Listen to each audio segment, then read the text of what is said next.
మీకు ఒక విషయం తెలుసు, నేను ఒక మధ్యతరగతి కుటుంబం నుంచి వచ్చిన వ్యక్తిను. నాలాంటి వ్యక్తికి పార్టీలు ఎన్డీఏ కూటమి అభ్యర్థిగా శ్రీ నారా చంద్రబాబు నాయుడు గారు నాకు ఎన్డీఏ కూటమి అభ్యర్థిగా నాకు టికెట్ ఇవ్వడం జరిగింది సమానత్వంతో. మా నాన్న ఎమ్మెల్యే కారు, మా తాత ఎమ్మెల్యే కారు, ఒక సామాన్యమైన కుటుంబం నుంచి వచ్చిన వ్యక్తికి నాకు ఈ రోజు టికెట్ ఇచ్చారంటే ఇక్కడున్న ప్రజలందరూ సర్వేల్లో ఐవీఆర్ఎస్ లో నన్ను మీరు కోరడం వల్లే ఈ రోజు శ్రీ నారా చంద్రబాబు నాయుడు గారు, ఎంపీ రామ్మోహన్ రెడ్డి గారు, అచ్చెన్నాయుడు గారు వీళ్ళందరూ నాకు ఈ రోజు టికెట్ ఇవ్వడం జరిగింది. ఇది నిజం. ఎందుకంటే మీకు ఈ పరిగణలో ఎందుకు పెట్టుకున్నానంటే మీరు కోరారు కాబట్టి వాళ్ళు టికెట్ ఇచ్చారు. ఈ గెలుపు మన అందరి గెలుపు అవ్వాలని మనస్ఫూర్తిగా మిమ్మల్ని కోరుకుంటున్నాను.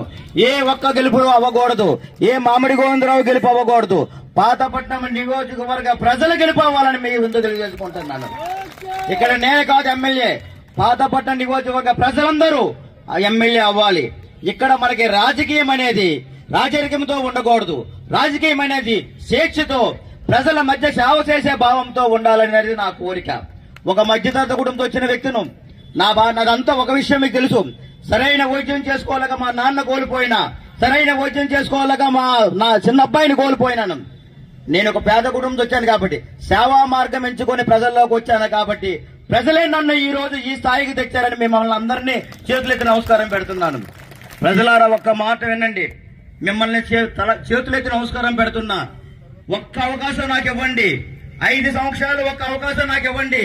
ఎమ్మెల్యే అంటే ఎలా ఉంటారా అనే ఒక్క నిరూపణ చేసి ఈ పాతపట్నం నియోజకవర్గాన్ని ఎంపీ రామ్మోహన్ రెడ్డి గారి ఆధ్వర్యంలో ఆయన తప్పనిసరిగా కేంద్ర మంత్రి అవుతారు కాబట్టి ఆయన ఆధ్వర్యంలో పాతపట్నాన్ని కొత్త పట్నంగా ఈ నియోజకవర్గాన్ని విద్య, వైద్యం, మౌలిక వసతులతో కాకుండా ఇక్కడ ఇండస్ట్రీలు, కుటీర పరిశ్రమలతో ఉపాధి అవకాశాలు కల్పిస్తామని మీ అందరికీ హామీ ఇస్తున్నాం. ఆయన ముందు మనందరికన్నా అత్యధిక మెజార్టీతో ఎంపీ రామ్మోహన్ రెడ్డి గారికి వెళ్ళాలి. ఆయన గెలిస్తేనే మన పాతపట్నం నియోజకవర్గం అభివృద్ధి చెందుతారని మీ అందరికీ తెలియజేస్తున్నా.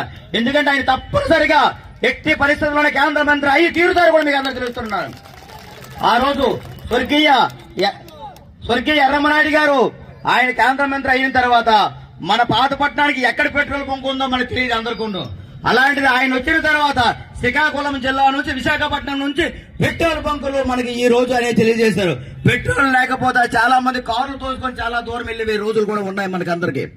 అందుకోసమే అలాంటి మహానుభావుడు కడుపులో పుట్టిన ఆయన మన ఏరియా ఈ అమ్మగారు దొంగపేట గ్రామం మీకు అందరూ తెలిసిందే, వాళ్ళు మన ఏరియా తాతగారు కాబట్టి.